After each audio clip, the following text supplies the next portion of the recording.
जय माता दी दोस्तों, आप सभी का मेरे इस YouTube चैनल में हार्दिक स्वागत है। दोस्तों, आज चैत्र नवरात्रि का 5वां दिन है, यानी कि पंचमी तिथि है। आज के दिन माँ दुर्गा के 5वें विग्रह यानी कि 5वें स्वरूप देवी स्कंद माता की पूजा उपासना की जाती है। माँ स्कंद माता ममतामयी और वात्सल्य भाव से पूर्ण है। उनकी गोद में 6 मुख वाले स्कंद कुमार विराजमान है।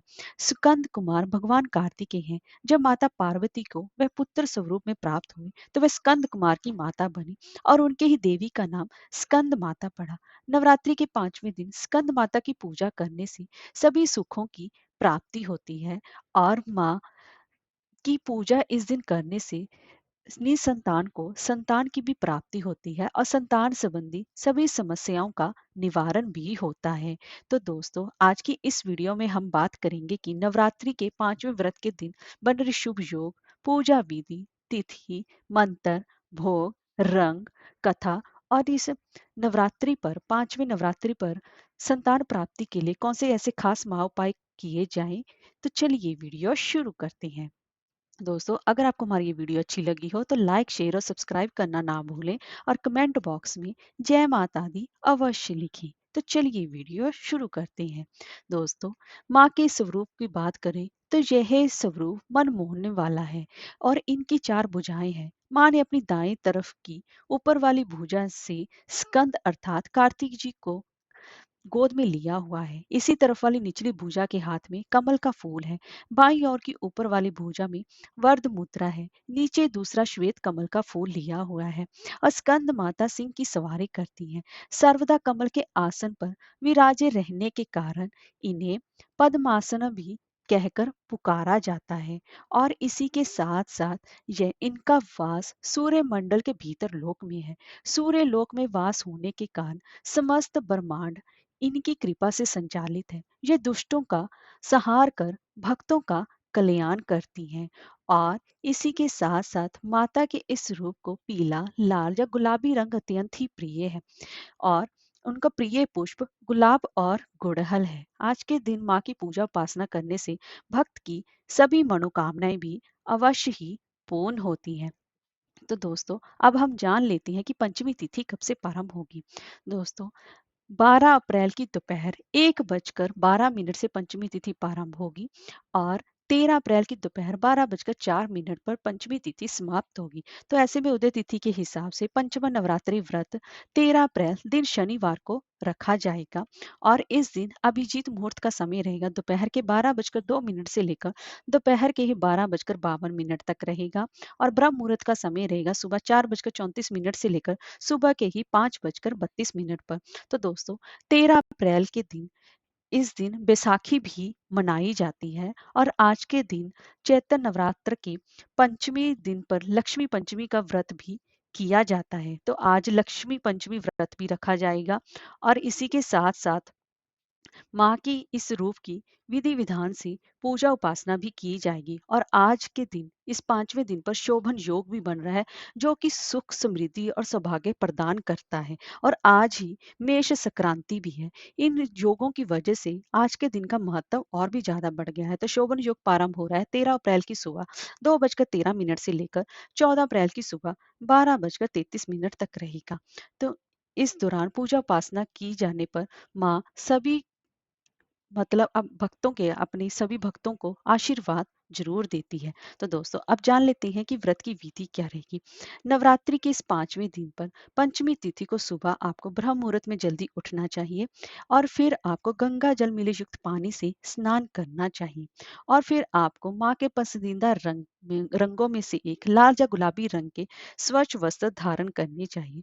अब जहाँ पर भी आप माँ की पूजा उपासना करते हैं या फिर करते आ रहे हैं या करना चाहते हैं, वहां पर आपको गंगा जल छिड़कना चाहिए और वहां पर एक लकड़ी का पाटा लेना चाहिए। उस पर लाल या पीले रंग का वस्त्र बिछाकर माँ स्कंद माता की मूर्ति या प्रतिमा को स्थापित करना चाहिए। अगर आपके पास तस्वीर या प्रतिमा नहीं है तो आप माँ दुर्गा की ही फोटो या तस्वीर या मूर्ति ले लें। उस पर ही माँ स्कंद माता का आप ध्यान करें। सबसे पहले आपको गणेश जी की पूजा उपासना करनी चाहिए क्योंकि प्रथम पूजे गणेश जी के ही पूजन उपासना करने के बाद ही माँ स्कंद माता का आवाहन किया जाता है, तभी पूजा संपूर्ण होती है। अब माता को पूजा में रौली, अक्षत, धूप, दीप और उनके पसंदीदा लाल व पीले रंग के गुलाब और गुड़हल के पुष्प उन्हें विशेष रूप से अर्पित करने चाहिए। और माँ को पान सुपारी लौंग का जोड़ा और किशमिश का और इलायची उनको विशेष रूप से चढ़ानी चाहिए। और माता को भोग में उनके प्रिय केले का भोग अवश्य ही लगाना चाहिए। अगर आपके पास भोग केले ना हो तो आप उसकी जगह बताशे का भोग भी लगा सकते हैं। अगर केले का भोग लगाएंगे तो अति उत्तम रहेगा। और इस दिन देवी माता के बीज मंत्र की जाप ओम देवी स्कंद माताएं नमः का विशेष रूप से जाप करना चाहिए और उनकी आरती करनी चाहिए। इस तरीके से उनकी स्कंद माता की पूजा करने से भगवान गणेश और कार्तिकेय जी भी बेहद ही प्रसन्न होते हैं और माँ भी अपने भक्तों की सभी मनोकामनाएं पूर्ण करती हैं। और आज के दिन इस स्कंद माता के दिन अगर आप संतान प्राप्ति के इच्छुक हैं, आप संतान प्राप्ति चाहते हैं, तो आज के दिन आपको पति पत्नी को विशेष रूप से माँ स्कंद माता की पूजा उपासना करनी चाहिए। हो सके तो व्रत भी रखना चाहिए तो अति उत्तम रहेगा, क्योंकि इससे माँ प्रसन्न होती है और आपकी झोली भरती है। और इस दिन कौन सा खास विशेष उपाय करना चाहिए तो जान लेते हैं। अगर महिलाओं को गर्भ धारण करने में परेशानी आ रही है तो इस दिन स्कंद माता की पूजा के समय उन्हें पूजा करने के बाद एक लाल गाय और उसके बछड़े की सेवा करनी चाहिए। इससे कि सूर्य ग्रह मजबूत होता है और मां बनने के योग भी बनते हैं। ये उपाय आपको पंचमी तिथि पर ही करना चाहिए। अब दूसरा उपाय है, इसके साथ साथ आप दूसरा उपाय भी अवश्य ही करें। इस नवरात्र के पांचवें दिन माँ स्कंद माता को एक पीली चुनरी में 16 श्रृंगार का सामान, एक नारियल, केला, पीला फूल, लाल या हरी चूड़ी रखकर माँ की गोद भरनी चाहिए। क्योंकि ऐसा करने से अगर पति पत्नी साथ मिलकर ऐसा करें तो माँ भी आपकी गोद जल्द ही अवश्य ही भरती है। और साथ में मिलकर पति पत्नी को दोनों को साथ में मिलकर माँ के बीज मंत्र ओम देवी स्कंद माताएं नमः का यथा संख्या मंत्र में जाप करना चाहिए। इससे माँ स्कंद माता बेहद ही प्रसन्न होती हैं और अपने भक्त की भी सभी मनोकामनाएं पूर्ण करती हैं और संतान प्राप्ति के योग बनाती हैं। इसीलिए इस दिन विशेष रूप से ये आपको दोनों उपाय अवश्य करने चाहिए। अगर दोनों उपाय नहीं कर सकते तो कम से कम एक उपाय तो आपको अवश्य ही करना चाहिए। तो दोस्तों, अब हम इस पांचवें नवरात्र की व्रत कथा का रसपान करते हैं। दोस्तों, इस दिन माता की पूजा उपासना करने के बाद फिर उनकी व्रत कथा सुनने का भी विधान है। तो अब हम उनकी व्रत कथा को सुनते हैं। पौराणिक कथाओं के अनुसार तारकासुर नाम का एक राक्षस था और उसने ब्रह्मा जी की कठोर तपस्या कर अमरता का वरदान मांगा था।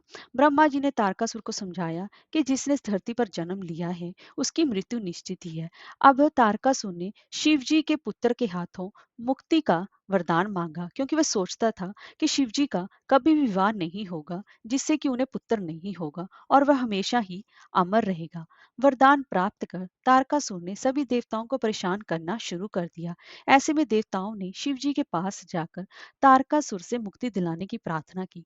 फिर शिव जी ने पार्वती जी से विवाह किया और कार्तिकेय पैदा हुए। कार्तिकेय द्वारा तारकासुर का अंत किया गया। भगवान स्कंद यानी कार्तिकेय की माता होने के कारण इन्हें स्कंद माता कहा जाता है। जय माता दी।